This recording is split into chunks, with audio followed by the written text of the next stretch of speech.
How do you pray, Pat? Gosh.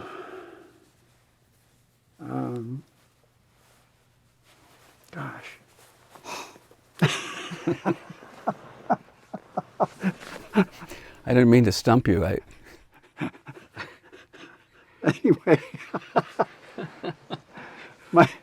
anyway, it's morphed. Don't consider myself a very great prayer, and never been disciplined about it, which is typical of me. I'm not disciplined about anything, but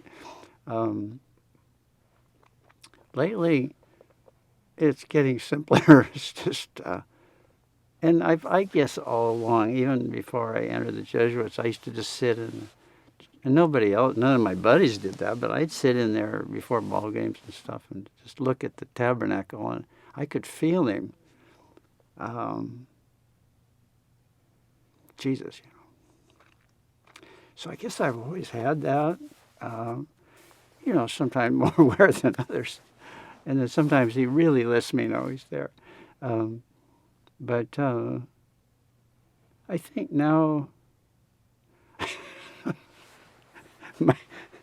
I look out the window. I get a coffee because I'm comatose in the morning. I do my little morning workout, and I wake up a little bit, and then I have some coffee.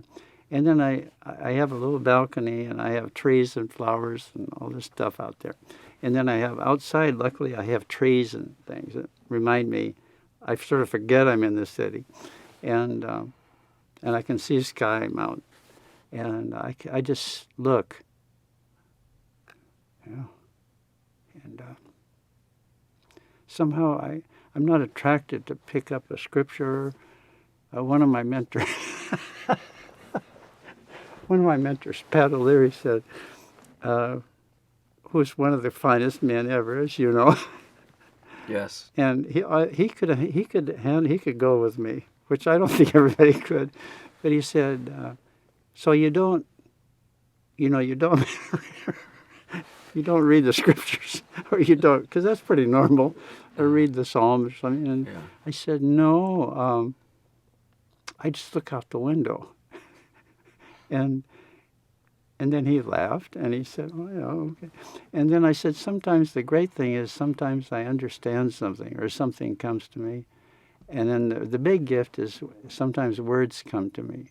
And he said, well, you are the psalm then. I mean, you're writing the psalm, because it's all about the spiritual world. So that's what I write about. And so he said, you're not reading them, you are them. You're just being one. You're responding to this, all the living ones, and then seen and unseen world, and then responding to the presence of the Christ in it, and the Spirit, and the holy ones, and everything's there. So I've learned that everything's there, and then you are it. So don't worry about it. Don't worry about getting any reading done, because I never can get past our favorite one that we share is I was helpless, so he loved me, from the psalm. I love that. I could say that over. That's all I need. And then the other one is, you know me. Another psalm. You know me. You know when I sit and stand. You know when I fall down. Even if I fled to the edge of the sea, you'd be there, holding me. I don't need anything else. I just don't. I don't know what else there is. It's just beautiful. And the words that are given to you, would you at times use those in writing or in a talk that you're going to give? Yeah, they show up. And I think the Spirit, I can't generate them. He just gives me the opening line. Or he gives me a couple of lines. Sometimes I wake up with them. And I said, well, I'm given these words for some reason. First of all, I enjoy trying to write them, follow the lead. And then sometimes I go on for a bit. And then never very long. And then it does show up. sometimes then somebody will ask me to talk, or I'm working on another book, so very slowly, but eventually, and then I can share that with them. It's like from my heart. And it's all in appreciation of the folks, mainly, and their spiritual way. Yeah. Is that what your books are about? I mentioned two books in the introduction that you've written. Could you just say a little bit about those books? What are those books about? They came to me. I'm always supposed to be doing something else in my life, and then I do something different. And I was supposed to be making a 30-day retreat, and I started having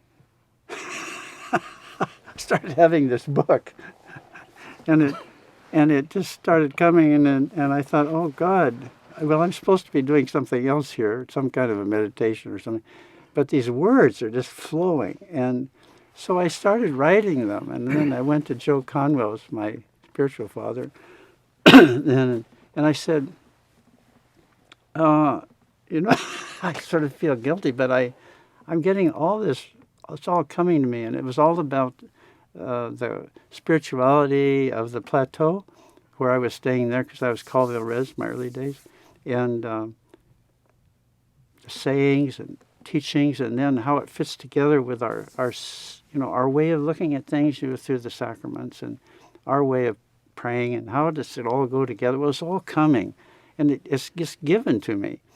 And then he said, well, go ahead. Go ahead. Just write, Were you in the Jesuit part of our formation called tertianship at that time? Yeah, the last formation is their last shot at me. Okay. Trying to straighten me up. And it's, a lot of meditations and quiet. And, well, then I just started. But he knew that by then already, I'd only been with the people 4 years, 5 years, or 6, about 5 years then. They already know I was obsessed with Indians. They were all I ever thought about was the people, and even being separated them for that amount of time was just hell for me. I wanted to get back because I knew my people stuff was going on. That was part of the struggle of my retreat, and just drives me crazy if I can't be with them, especially when it's horrible things are happening sometimes. And he was wise enough. And other guys went on, to learning experiments, and these are all university guys. And for the most part, some were in white parishes, but they were. And I said, Joe, I do this all the time. That's my life. That's not an experiment for me. He said, I know. Yeah, I said, but could I just do the book? Wow. And he said, yeah, do the book. Yeah. And that was the book Beginnings? Yeah. No, that one was Finding a Way Home. Okay. And the spirituality of the plateau, Native peoples, and the Catholic.